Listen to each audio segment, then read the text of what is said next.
Hello viewers, இந்த வீடியோவில் நம்ம என்ன பார்க்க போகிறோம்னு பார்க்குறதுக்கு முன்னாடி போன வீடியோவில் நான் உங்ககிட்ட ஒரு கேள்வி கேட்டிருந்தேன்.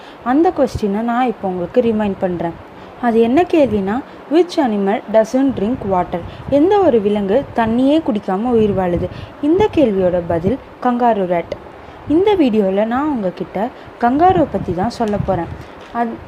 அது மட்டும் இல்லாமல் இந்த வீடியோவில் கங்காரு எலியை பற்றியும் சொல்ல போகிறேன்.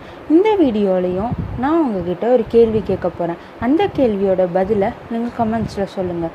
இந்த வீடியோ உங்களுக்கு பிடிச்சிருந்தா லைக் பண்ணுங்கள், ஷேர் பண்ணுங்கள். கற்பது கனவு சேனலுக்கு மறக்காமல் சப்ஸ்கிரைப் பண்ணுங்கள். ஓகே வியூவர்ஸ், இந்த வீடியோவில் உங்களுக்கு நிறையா இன்ட்ரெஸ்டிங்கான விஷயங்கள்லாம் தெரிய போகுது. அதனால் இந்த வீடியோவை ஸ்கிப் பண்ணாமல் கடைசி வரைக்கும் பாருங்கள். நாங்கள் வீடியோக்குள்ளே போகலாம். கங்காரு ஆஸ்திரேலியாவோட தேசிய விலங்கு. கங்காரு பார்த்திங்கன்னா மெக்ரோபோடிடே குடும்பத்தை சேர்ந்தது. இது பாலூட்டி வகையாகும். கங்காரு பாலூட்டிகளில் வயிற்றில் பையுள்ள இனத்தை சேர்ந்த விலங்கு. இது பொதுவாக ஆஸ்திரேலியா மற்றும் அதன் அருகில் உள்ள தீவுகளில் தான் அதிகமாக காணப்படுது. அதுக்கு 4 கால்கள் இருந்தாலும் பின்னங்காலால் தான் குதித்து செல்லுது. உடலை சமநிலையில் நிறுத்துவதற்கு தன்னோட வாழை மட்டும்தான் பயன்படுத்துது. கங்காரு ஒரு தடவை ஜம்ப் பண்ணால் 13 மீட்டர் தூரம் வரைக்கும் தாண்டக்கூடிய ஒரே விலங்கினம். கங்காருவோட குட்டி பிறக்கும்போது ரொம்ப குட்டியாக இருக்கிறதால அதோட வயிற்றுக்குள்ளே இருக்க பைக்குள்ளேயே தான் வச்சுருக்கும். இனத்தில் பார்த்திங்கன்னா மொத்தம் 65 வகையான கங்காருக்கள் இருக்குது. இதில் வாலரோ என்னும் ஆஸ்திரேலிய விலங்கு பார்க்க கங்காரு மாதிரியே இருந்தாலும் அதை விட கொஞ்சம் சின்னதாகவே இருக்குது. இதுக்கும் கங்காரு போலவே பை இருக்குது. இந்த விலங்குக்கும் பின்னங்கால காட்டிலும் முன்னங்கால் கொஞ்சம் சின்னதாக தான் இருக்குது. சிகப்பு கங்காரு கங்காரு இனத்திலேயே பெரிய விலங்கு. வயிற்றில் பையுடைய பாலூட்டின வகையில் இதுக்கே மிகப்பெரிய வயிற்றுப்பை உள்ளது.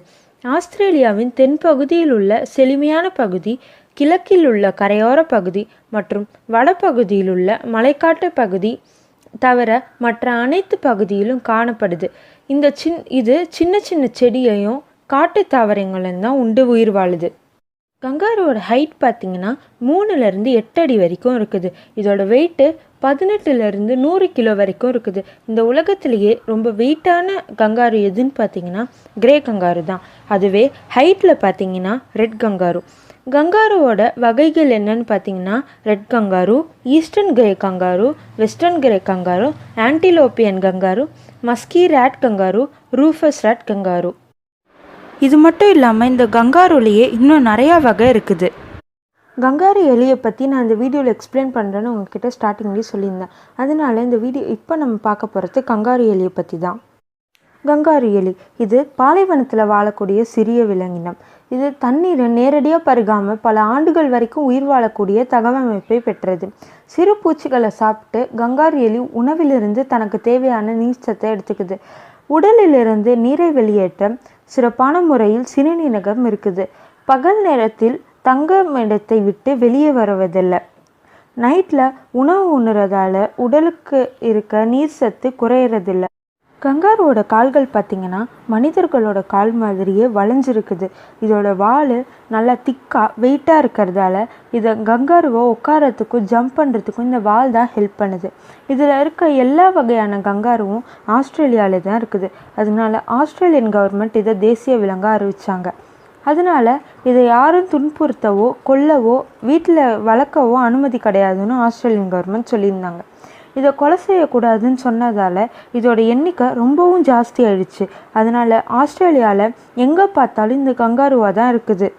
இதனால் மக்களுக்கு நிறையா பிரச்சனைங்க வர ஆரம்பிச்சுது. அதாவது என்னென்னா டிராஃபிக் ஆக்சிடெண்ட், விளைச்சல் நிலத்தை சாப்பிட்றது, மக்களோட உணவுப் பொருட்களை கூட்டமாக போய் ஆக்கிரமித்து சாப்பிட்றது, இந்த மாதிரி பல பிரச்சனைகள் உருவாக ஆரம்பிச்சிருச்சு.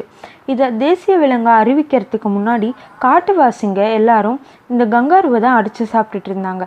இப்போது கங்காருவோட எண்ணிக்கை குறைக்கிறதுக்காக மறுபடியும் கொல்ல ஆரம்பிச்சிட்டாங்க. கங்காரு அவற்றின் இறைச்சிக்காகவும் தோலுக்காகவும் சுட்டு கொல்லப்படுகின்றன. கங்காருவோட இறைச்சியில் கொழுப்போட அளவு கம்மியாக இருக்கிறதால மனிதர்களுக்கு நல்லதாக கருதப்படுது. இப்போது ஜெர்மனி போன்ற ஐரோப்பிய நாடுகள் கங்காரு இறைச்சிக்கு வரவேற்பளித்துள்ளது. ஓகே வியூவர்ஸ், இன்னைக்கோட கேள்வி என்னன்னா, what is the biggest frock in the world? உலகிலேயே மிகப்பெரிய தவளை எது? இந்த கேள்வியோட பதிலை நீங்கள் கமெண்ட்ஸில் சொல்லுங்கள். இந்த வீடியோ உங்களுக்கு யூஸ்ஃபுல்லாக இருக்கும்னு நம்புகிறேன். இந்த வீடியோ உங்களுக்கு பிடிச்சிருந்தா லைக் பண்ணுங்கள். உங்கள் ஃப்ரெண்ட்ஸ் கூடயும் இந்த வீடியோவை ஷேர் பண்ணுங்கள். மறக்காமல் கற்பதி கனவு சேனலுக்கு சப்ஸ்கிரைப் பண்ணுங்கள். தேங்க்யூ.